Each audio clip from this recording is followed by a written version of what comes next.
தாம்பரம் மாநகராட்சி மண்டலம் 4 வார்டு 56 தாம்பரம் மாநகராட்சி தொடக்கப்பள்ளி 1924ஆம் ஆண்டு துவங்கப்பட்டது.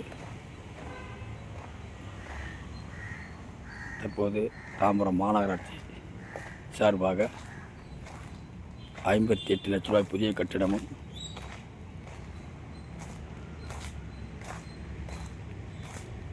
13 லட்ச ரூபாய் பழைய கட்டிடங்கள் பராமரித்து வர்ணம் பூசுதலும், நடபாதை, சிறப்பான கட்டிடம் தாம்பரம் மாநகராட்சி மூலமாக கட்டப்பட்டிருக்கிறது. நூற்றாண்டு விழா கொண்டாட இருப்பதால் மிக விரைவில் இந்த கட்டிட திறப்பு விழாவும் நூற்றாண்டு